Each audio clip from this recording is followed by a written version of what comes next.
we go. Rolling. Rolling. Set. Action. You have to meet with Tusk. Why would he talk to me after I backstab? That's precisely why he'll talk to you. Well, I can't go to St. Louis. Tusk will come east. Your job is to get in the same room with him. What's the play? Remy Denton, go. Get me Durant in person. I'll set it up.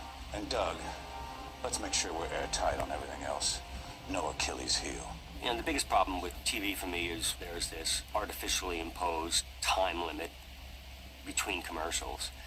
So, I mean, when you edit something, you, of course, want to edit it to its perfection of the intent of the work that you did, without regard to how long it is or how short it is.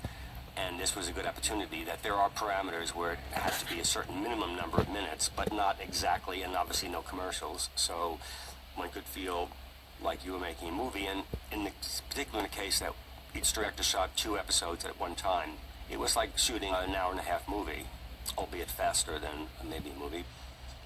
Cry havoc, said he who fought chaos with chaos and let slip the dogs of war. Nice, cut. Good. Really good. Very nice, guys. Thank you. Excellent. Beautiful. In a typical TV show, you're going to be on stage for this many days, and you get like a day or 2 out on location. We're bending the rules in that we're just doing what's organic to the scripts. And the thing that's kept us really moving is that we do 2 episodes at once. It's called crossboarding, so we're able to do it like a little mini feature. So the directors come in and they do 20-day shoots instead of, say, 10 days. And when you're doing a month-long shoot for 2 episodes at once, you can utilize locations for 2 episodes. You can utilize extras by changing your clothes. There are lots of cheats, and gives you flexibility on casting because you can use actors across 2 different episodes that you normally, maybe they're only available for 1 and they only have 2 days available, but you can get 2 episodes shot with them. It's a different experience. It's not just a well-oiled machine. It doesn't have that quality to it. It's we're doing this and it feels fresh every time. It's just not relying on, oh, we've done this, 4 times before, let's just, crank it through. No. It's like 6 movies. Set. This office breeds paranoia. Don't give in to it, sir. I'd ask for your resignation if it wouldn't make things worse. But from this moment forward, I don't want to hear your voice, and I don't want to see your face. And if I do, I will put you on your goddamn back.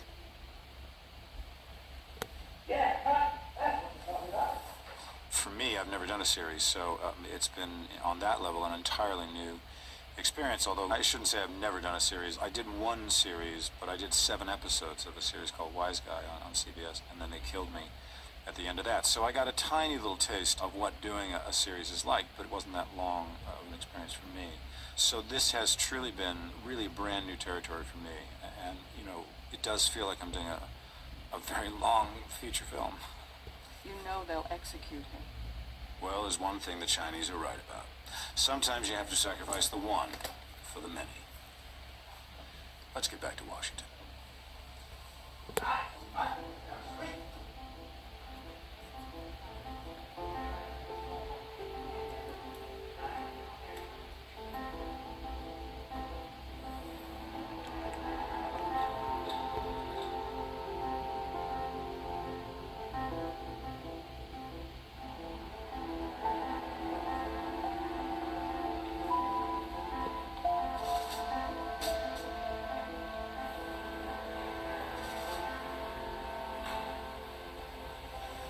Do whatever you want.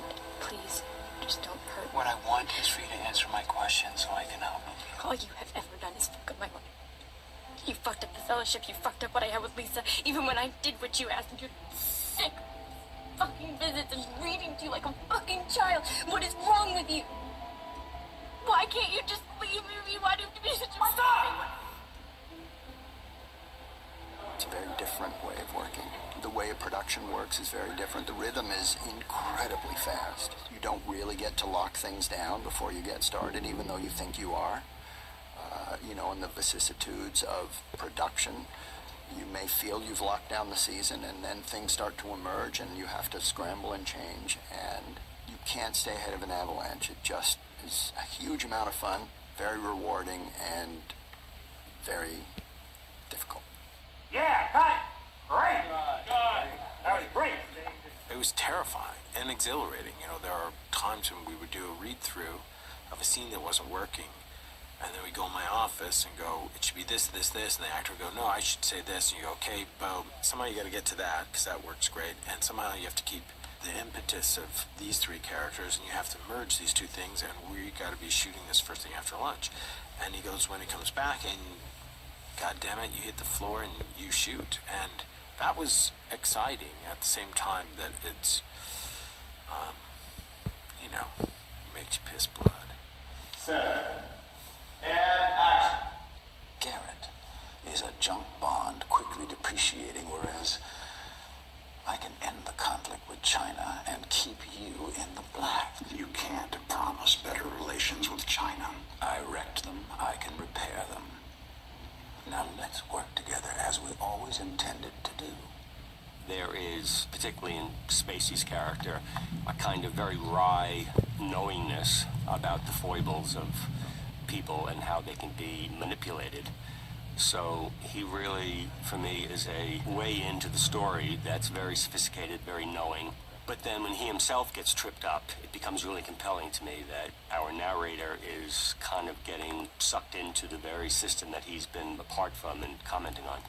I'm going to tighten this up. So I think we'll start with fully support the president, and we'll stand by him no matter what comes his way. Put that in, put it out, then give me Isla Sayat. Then you'll shift focus to Stamper, and you'll say, as for Remy, let's let him wither on the vine a little longer. There'll be a time and place to use him, but not now. But have his better half come by the house tomorrow. Raymond, no Jackie. That'll be the scene. So we lose entirely after strongly condemn the Republican motion to impeach, shift toward the positive. That whole line is gone. Yeah, and I'll type this up so that we have it clean. Seth, get me No, so that's all the set. So put that in, all the stuff. put it out, then get me Isla Sayat. And then get me out of side. How's about, always think the stamp is standing, because the stamp is always in motion. So I'm thinking Francis here, front of us, and then there's Seth. Yes, sir. And then the stamp. This is what you're talking about, a statement that's going to go out. Yes, sir. There'll be time and place to use him, but not now. Have his better half come by the house tomorrow. Raymond? No, Jackie. House of Fix. What kind of salad did he ask for? Salad, right? It was a salad. Egg salad. Yeah, like an allied salad. Does that seem like I'd be on the move? Yeah, definitely at the end. I think you're en route. Like you're on office. Getting up and then turning. It just felt like put that in and put that out was a definitive. Put that in and put that out. You give me on the side salad. Yeah, with some cheese. And as for Remy, let him wither on the vine a little bit longer. There'll be a time and a place to use him, and but not now. Have his better half come by the house tomorrow. Jackie. Joe. Okay, one set up 2 cameras. Set. Fully support the president. Will stand by him no matter what comes his way. Put that in, put it out. Then give me Isla Sayat. And as for Remy, let's let him wither on the vine a little longer. In the meantime, have his better half come by the house tomorrow. Raymond? No, Jackie. I've never seen anyone else's dailies. I've never watched what another director does in terms of how they vivisection the action. So that's been part of the attraction for me. One of the most interesting learning experiences was watching how other people attack a moment and where they decide to go in for close-ups and how they intend to sort of position a character within a scene. And Jamie was much more sort of following the actors. He was much more intuiting where they would go. It wasn't so much of setting a stage and then allowing people to move within it. He kind of haunted them. Promise me something. Anything. I can't live alone in this house. I'm not going anywhere. You say that, but this could all turn back on us in a heartbeat. When we talked about it more than a year ago, the entire series was going to be handheld with no dollies or tripods anywhere to be found.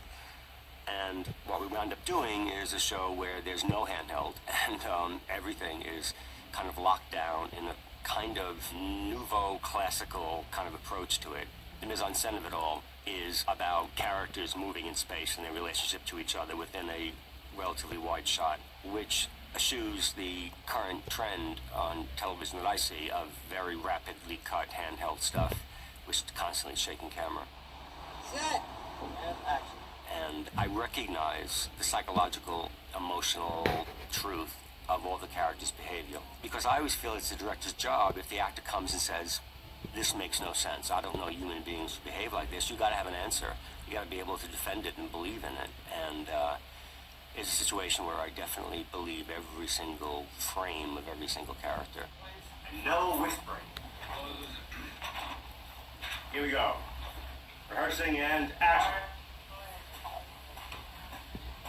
Well, nobody wants to see Frank Underwood go to jail any more than I do. I just don't want to be sheriff's cell with him. It's not gonna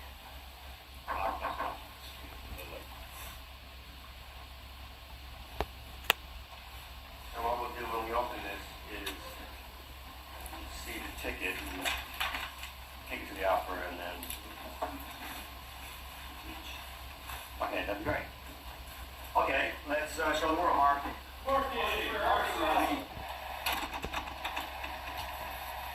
I guess the thing would be that you open it back here after her side. Or great.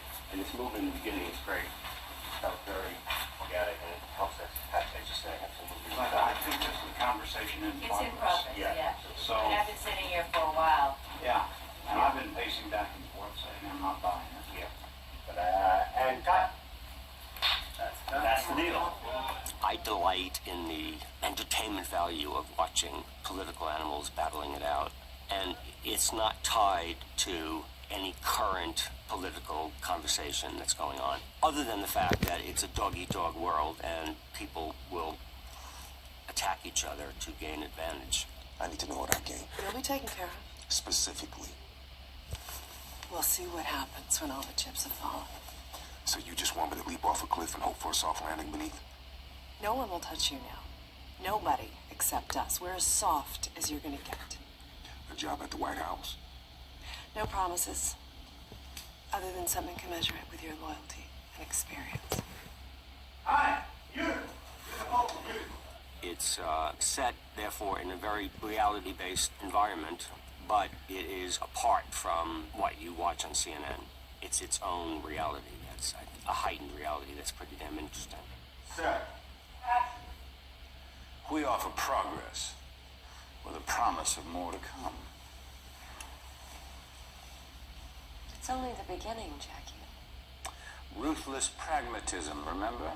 That's why I wanted you to be whipped. The three of us are cut from the same cloth. Mr. Vice President, what you're asking is just shy of treason. Just shy, which is politics.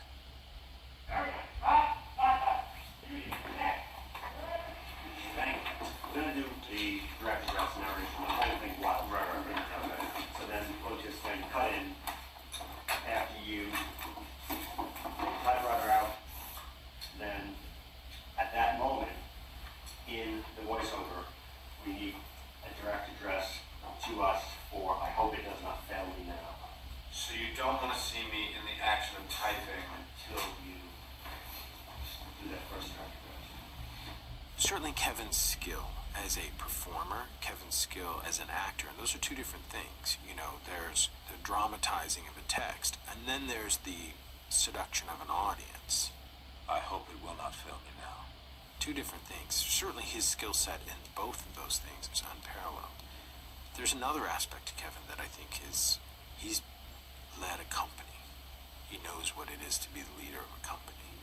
And having him as a producer as well as the kind of tentpole of this group, you know, he's much more like a co-director in a lot of ways because he's got to break the ice. You know, sometimes you got to kind of forge ahead and crush through. And there are other times when you need to get everybody to bring their game up. You need everybody to, you know, you're shooting at 4 o'clock in the morning and it's the last two scenes of the last two episodes of it. You know, you need, people are wasted. And he's able to do a thing above and beyond being a name above the title, he's able to be an example. You know, I do think of it as the Mercury players. I do see it as they get the best out of everybody. They all have to be invested. They got to be invested, got to be invested in the actor next to them. We expect he's going to sit on it. Simply does this. Pulls it to the side. Comes over here. Takes the ring. Puts it on. Does this. Looks at us. And then. And we're out. So fight the black. And I'll stay in this position. I won't go back up. As you go there, go cut. Because I think what's great is that there's absolute stillness until the ring action starts. Because that to me feels like that's the next stage. Yep. Very good. You know, one of the things that I've learned about producing over the years is sometimes the best producer is the one that allows things to happen. You know, if you see something that's going very well, and David has a kind of machine. He's got a great number of people that he's worked with for a long period of time. I have enormous faith in his talent and his taste in the people that he trusts. So for me, I'll raise my hand when I have a concern or I think maybe there's another way of looking at something. And that's been particularly true in terms of the writing and how open Bo has been. And, Bo and I are always sort of challenging each other about what meaning is and does this line or the way in which this scene is working, does it say what we want it to say? It's been the kind of collaboration that you want experiences to be, where there's no bullshit and there's no tension and it's not about egos, but it's just about all of us believing in what this show can be and wanting it to be its best. And cut. Nice. Right. Great. I think of the last two in Primo, this last one I think is the best.